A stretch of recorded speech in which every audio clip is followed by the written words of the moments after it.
Hi అండి, welcome back to Syed Razia channel అండి.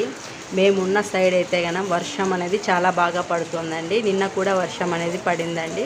ఇప్పుడు కూడా వర్షం పడుతుంది. చాలా వేడిగా ఉంది కదండి. ఈ వర్షం వల్ల కొద్దిగా చల్లదనం అనేది వస్తుందండి.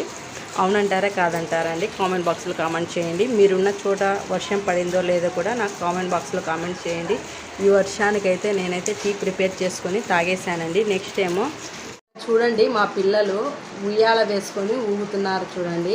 పైన ఓనర్స్ అనేది ఉయ్యాల ఊగద్దండి, మాకు డిస్టర్బ్ అవుతుంది అని చెప్పినప్పటికీ కూడా వినకోకుండా ఉయ్యాల వేసుకొని ఊగుతున్నారు చూడండి. ఆ పైన నుంచి కింద పడితే ఏం కావాలండి?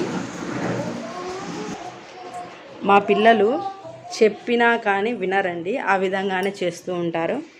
నెక్స్ట్ అనేది నేను మధ్యాహ్నం లంచ్లోకి ఏమేమి ప్రిపేర్ చేస్తానో చూపిస్తాను చూడండి ఫ్రెండ్స్. నేనైతే మధ్యాహ్నము లంచ్లోకి అనేది రైస్ ప్రిపేర్ చేశానండి. రైస్తో పాటు ఎగ్ కర్రీ అనేది ప్రిపేర్ చేశానండి. నెక్స్ట్ అనేది పప్పుకు అనేది కందిబ్యాళ్ళు కడిగి పెట్టానండి. కడిగి పెట్టినా కూడా మా ఆయన కాల్ చేసి ఎగ్ కర్రీ ప్రిపేర్ చేయమని చెప్పాడని కాబట్టి ఎగ్ కర్రీ అనేది ప్రిపేర్ చేశాను. నెక్స్ట్ ఏమో నేను టీ చేసుకొని తాగేసానండి. నెక్స్ట్ చూడండి, మార్నింగ్ సామాన్లు కడిగాను, మళ్ళీ పడ్డాయండి. ఈ సామాన్లు మొత్తము క్లీన్ చేసేసుకోవాలి. నెక్స్ట్ నేను చపాతీ పిండి కలిపేసుకోవాలండి. ఇక్కడ చూడండి ఫ్రెండ్స్, మా బాబుకు ఇక్కడ పైన కడ్డీ వేశాను. ఈ కడ్డీకి మళ్ళా ఈ కడ్డీ కూడా వేసుకొని ఇక్కడ వేసుకొని ఊగమంటే ఒక కడ్డీనే వేసుకొని ఊగుతున్నాడు చూడండి. ఇంత పైన నుంచి కింద పడితే ఏం కావాలో చెప్పండి. మా పిల్లలు చెప్పినా కానీ వినరండి. ఇంత పైనకి ఈ చైర్లో ఎక్కి ఊగుతున్నారు చూడండి ఫ్రెండ్స్. మీ పిల్లలు కూడా ఇలాగే అల్లరి చేస్తారేమో కామెంట్ బాక్స్లో కామెంట్ చేయండి. చూడండి, మా బాబుని చూపిస్తాను చూడండి ఎట్లున్నాడో. చూడండి, బాగా ఊగుతున్నాడు చూడండి మా బాబు. ఆ కడ్డీ పెట్టుకొని ఊగు అని చెప్తే ఆ విధంగా ఊగడంట. ఇంత హైట్లో ఊగితే మా పాపను కూర్చోబెట్టి చైర్ కూడా పక్కన తీసేసి ఊపుతాడండి. చూడండి ఎలా ఉంటాడో మా బాబు. మటుకు అన్నీ అల్లరి పనులే చేస్తాడు చూడండి. బాకర్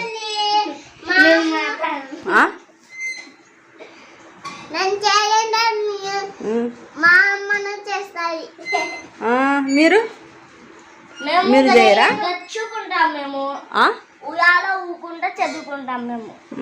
ఇంత పైన వేసుకోమని చెప్పినారా మీకు ఉయ్యాల?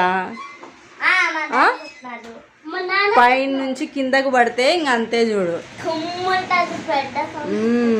రాసుకోరా నోమాన్ కో బోలాతో లిక్ లేనే సరికి కడతా హై. ఈ క్లిప్ అనేది మేము హాస్పిటల్కు వెళ్ళినప్పుడు తీసిన వీడియో అండి. మేము హాస్పిటల్కు ఎందుకు వెళ్ళామంటే మా రిలేటివ్స్ వాళ్ళ అబ్బాయికి అనేది హెల్త్ బాగలేక కొద్దిగా ఐసీయూలో అడ్మిట్ చేశారండి. అందుకే మేము చూడటానికి అనేది వెళ్ళామండి. కొద్దిగా దగ్గరి రిలేటివ్స్ అండి. ఆ బాబుకి ఏమైందంటే ఆ బాబుకు ఇప్పుడు 10 months అండి. ఆ బాబు పుట్టినప్పుడు కూడా మేము వెళ్ళామండి, వెళ్ళి చూసి వచ్చాము. ఇప్పుడు ఆ బాబుకు అనేది 10 months అండి. ఇప్పుడు అడ్మిట్ అయ్యాడండి. ఆ బాబుకు ప్రాబ్లం ఏమిటంటే కాళ్ళు, నెక్స్ట్ కడుపు కొద్దిగా, నెక్స్ట్ కళ్ళ దగ్గర కొద్దిగా వాపు వచ్చింటే వాళ్ళు హాస్పిటల్కు తీసుకువెళ్ళారంట అండి.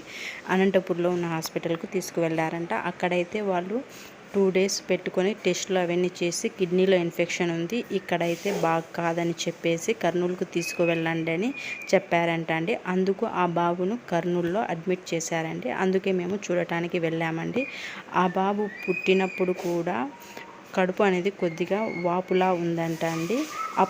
తరువాత వాళ్ళు వేడి నీళ్ళను తీసుకొని కడుపు పైన కొద్దిగా కొట్టారంట అండి. వేడి నీళ్ళతో కొట్టడం వల్ల కడుపు అనేది లోపలికి వెళ్ళిపోయిందని వాళ్ళే చెప్తున్నారండి. ఆ బాబును ట్రీట్ చేస్తున్న ప్రెజెంట్ హాస్పిటల్ డాక్టర్స్ అనేది టెస్టులు అవన్నీ చేసిన తర్వాత ఏం చెప్పారంటే ఈ బాబుకు ప్రాబ్లము పుట్టుకతోనే వచ్చింది. పుట్టినప్పుడే ఆ బాబుకు మీరు డిటెక్ట్ చేసి ట్రీట్ చేసింటే ఈ ప్రాబ్లం అనేది పెద్దదిగా అయ్యేది కాదని చెప్పారండి. కానీ ఆ బాబుకు పుట్టినప్పటి నుంచి ఇప్పటి వరకు ఎటువంటి ప్రాబ్లం లేదని వాళ్ళ పేరెంట్సే చెప్తున్నారండి. ఇంకా ఎందుకు వాళ్ళు డాక్టర్స్ దగ్గరికి వెళ్తారు చెప్పండి. ఇప్పుడైతే వాళ్ళు కాళ్ళు మొహము ఇవన్నీ వాయడం వల్ల తీసుకువచ్చారండి. ప్రాబ్లం అనేది ఇప్పుడు అనేది బయటపడిందండి. అందువల్ల వాళ్ళు డాక్టర్స్కి చూపించారండి. ఆ బాబుకు ప్రాబ్లం ఏమిటంటే బాబు అనేది యూరిన్ పోయడానికి ఏడుస్తున్నాడంట అండి. అదేవిధంగా యూరిన్ అనేది చాలా తక్కువ సార్లు పోస్తున్నాడంట. అలాగే యూరిన్లో ప్రోటీన్ పోతుందంట అండి. అలాగే కిడ్నీస్లో ఏదో ఇన్ఫెక్షన్ ఉంది. ఆ ఇన్ఫెక్షన్ అనేది పొట్ట వరకు వచ్చిందంట అండి. లంగ్స్ వరకు వస్తే కనుక మనం ఏమీ చేయలేమని డాక్టర్స్ అనేది చెప్పేశారండి. అందువల్ల వాళ్ళు ఏమని చెప్పారంటే 2 days వరకు ఇంజెక్షన్స్ నెక్స్ట్ మెడిసిన్స్ పెట్టి చూద్దాము. బాబు రోజుకి 6 times యూరిన్ పోసేలా చేద్దాము. ఆ విధంగా రియాక్ట్ అయితే మన మెడిసిన్స్కి బాబు అనేది ప్రాబ్లం అనేది క్యూర్ అయినట్లే అని ఒక 2-3 days పెట్టుకొని చూశారండి. బాబు అనేది రియాక్ట్ అయ్యాడండి మెడిసిన్స్కు. నెక్స్ట్ బాబుకు కాళ్ళు నెక్స్ట్ మొహము వాసిందండి. ఆ వాయడం కూడా తగ్గిపోయిందండి వాళ్ళు మెడిసిన్స్ ఇవ్వడం వల్ల. ఒక 2-3 days తర్వాత వాళ్ళు ఏమని చెప్పారంటే డాక్టర్స్ అనేది మీరు డిశ్చార్జ్ అయిపోండి, ఇంటి దగ్గరే వెళ్ళి మేము మెడిసిన్స్ నెక్స్ట్ ఇంజెక్షన్స్ రాపిస్తాము, ఇంటి దగ్గరే వాడి ఒక 10 days వాడిన తర్వాత మళ్ళీ వచ్చి చూపించుకోండి అని చెప్పేశారండి. ఈ విధంగా చెప్పడం వల్ల వాళ్ళైతే డిశ్చార్జ్ అయిపోయారండి. ఈ ప్రాబ్లం అనేది పుట్టినప్పుడే గుర్తించింటే ఇంతవరకు పెద్ద ప్రాబ్లం అయ్యేది. అలాగే పొట్ట వరకు ఇన్ఫెక్షన్ అనేది స్ప్రెడ్ అయ్యేది కాదండి. వాళ్ళు కూడా ఎలా గుర్తిస్తారండి? ఏదో ఒకటి బాబు ఏడ్చడం అది చేస్తేనే కదండి గుర్తించేది. బాగా ఉన్న బాబుకు ఏం ప్రాబ్లం ఉందని వాళ్ళు కూడా ఎలా గుర్తిస్తారండి? ఓకేనండి. మీకైతే నేను చెప్పేది ఏమంటే ప్రజెంట్ అయితే ఆ బాబు అనేది చాలా బాగున్నాడండి. నెక్స్ట్ ఏమిటంటే ప్రజెంట్ అయితే నేనైతే మన ఛానల్ తరపున చెప్పేది ఏమిటంటే పిల్లలకు ఏది కొద్దిగా బాగలేకపోయినా కానీ ఆర్ఎంబి డాక్టర్స్ దగ్గరికి మటుకు వెళ్ళొద్దండి. ఒక చిల్డ్రన్స్ డాక్టర్స్ వద్దకే వెళ్ళండి. ఏదో చిన్న జ్వరమే కదా అని అనుకోవద్దండి. 2-3 days చూసిన తర్వాత నెక్స్ట్ కంపల్సరిగా మీరు చిల్డ్రన్స్ డాక్టర్ దగ్గరికి వెళ్ళి చూపించుకోవాలని నేనైతే కంపల్సరిగా కోరుకుంటానండి. చిన్నపిల్లలకు ఎప్పుడు ఏమవుతుందో వాళ్ళు చెప్పలేరు కదండి. కాబట్టి మనం నెగ్లెక్ట్ చేయకూడదండి. కంపల్సరిగా చిల్డ్రన్ స్పెషలిస్ట్ దగ్గరికి వెళ్ళి చూపించుకోవాలని నేనైతే కోరుకుంటున్నానండి. ఓకేనండి. మన ఛానల్ అనేది 500 సబ్స్క్రైబర్స్కి దగ్గరలో ఉందండి. ఈ వీడియో చూసిన ప్రతి ఒక్కరూ నా ఛానల్ని సబ్స్క్రైబ్ చేసుకోమని ఆశిస్తున్నానండి. అలాగే సపోర్ట్ చేయండి ఫ్రెండ్స్. ఖచ్చితంగా నా ఛానల్ని సపోర్ట్ చేయాలి. నా ఛానల్లో మంచి మంచి కంటెంట్ అనేది ఉంటుందండి. మీకు ఈ వీడియో నచ్చినట్లయితే సబ్స్క్రైబ్ చేయండి, లైక్ చేయండి, షేర్ చేయండి friends. Thanks for watching. Bye bye. See you.